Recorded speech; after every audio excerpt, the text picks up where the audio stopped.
This shows the other factors like how investors feel about inflation and jobs, and those sentiment in the market can make bond yields swing even when the Fed isn't changing its rates necessarily.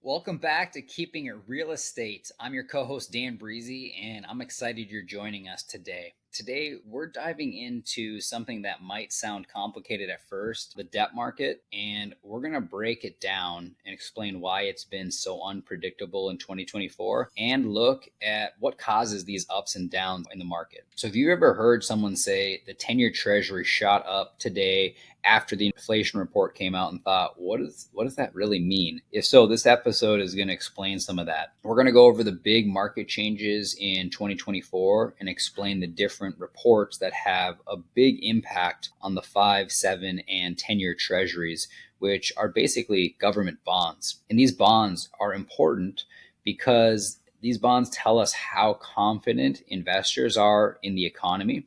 And so when investors feel good about things, bond prices go down and the interest or the yield on these bonds goes up as they're looking for riskier, higher returns. If people are nervous about the economy, they'll buy more bonds and that will drive prices up and yields down. So it's an inverse. Real estate investors, we care about these bond yields because they affect our borrowing costs, which is your interest rate. And so when bond yields go up, so do interest rates on loans, which makes it more expensive to borrow money and it can lower property values. And that's just because if you have to borrow more, if you have to pay more to borrow money, there's less cash flow at the end of the month. So values come down. When bond yields drop, it's cheaper to get loans, which can raise property values. And again, the lower the interest rate, the less you have to pay for your debt every month, the more cash flow is left over at the end of the month, the more you can pay for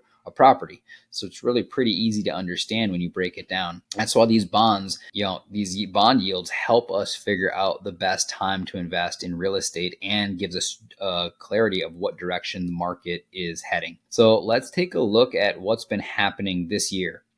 The 7-year Treasury started the year at 3.95%. And then it peaked at 4.71% in April, and then it dropped to 3.51% in September, and now it's right around 4%. The 5 and 10-year Treasuries followed a very similar pattern, and even though the Fed, which the Federal Reserve are the people who manage the country's money, or you can call them a cartel of banks, even though the Fed kept their interest rate steady most of the year, the Treasury yield still moved up and down a lot, as much as 120 basis points. And if you hear 120 basis points, it's just a percentage, so 1.2% would be 120 basis points. This shows the other factors like how investors feel about inflation and jobs, and those sentiment in the market can make bond yields swing even when the Fed isn't changing its rates necessarily. What news events can cause these types of changes? It's generally things like the job reports or inflation numbers, GDP, and GDP is what tells us if the economy is growing. Statements from the Federal Reserve can even change the direction of interest rates and sentiment in the market. And then, of course, global events can shake up the market. And most of these reports, they come out monthly or quarterly. And my favorite tool to keep track of all this is the Bloomberg Economic Calendar. It shows us what reports are coming out each day, and it rates them for us on how much impact they'll make on the market. And so if we see a day with lots of, important events, we can be pretty certain there's going to be likely some big market moves. So let's break down some of these reports that we're tuning into, and you guys can keep track of these as well on your own. First is the jobs reports. It's a very popular report. You probably hear about it in the news all the time. So you've got the non-farm payroll report and unemployment rate. It tells us how many jobs were created and how many people are unemployed. So if the job growth is strong and unemployment goes down, inflation may go up, which could lead the Feds to raise interest rates, making bond yields go higher. If jobs slow down in the market, the Fed might cut rates to help the economy. And, that's just what we've been seeing real recently.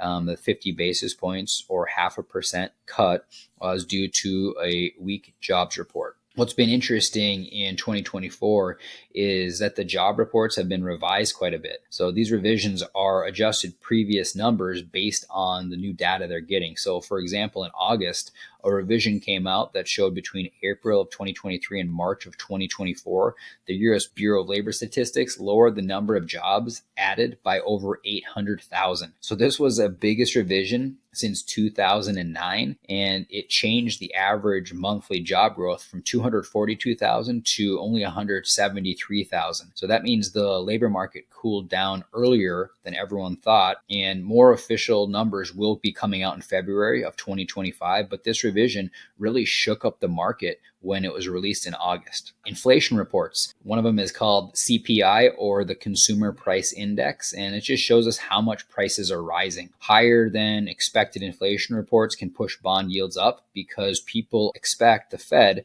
to raise rates to control inflation. In 2024, inflation has been slowing down, as we all know, with September's CPI rising just 2.4% compared to last year. The Fed does feel confident that inflation will keep going down, and the dot plot further suggests that we're going to see rates cut into 2025. Another way to measure inflation is the PCE, or the Personal Consumption Expenditure Price Index. This report does differ from CPI in that it only measures goods and services targeted toward and consumed by individuals. CPI is released about 10 days earlier than PCE, and so every month CPI tends to garner most of the attention, but the PCE report is critical as well. We also have GDP reports. So if the economy is growing strong, it usually pushes bond yields higher.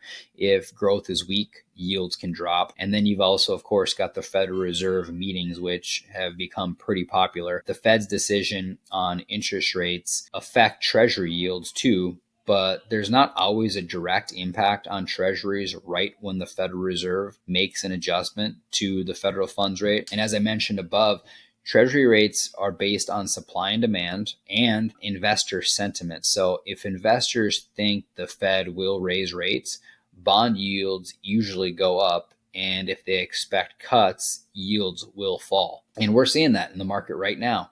A lot of expectations are being priced into the market, and rates had been cut for a while, and then they kind of came back, and it is a ebb and flow market. So just to sum it up, markets are up, they're down. They aren't always because of one thing. They're complex. You've got jobs data, you've got inflation reports, you've got the Fed making comments. They play a big role. And other surprises, like war or political events or the most random things can shake things up. So the key to understanding these changes is to keep an eye on a variety of news sources. And we really hope you enjoyed today's episode to better understand how Treasury yields affect real estate and what influences those yields have. Thanks for listening. If you want to stay in the loop on what we're seeing in the market, please do subscribe to our newsletter at granitetowersequitygroup.com/contact, and we'll see you next week.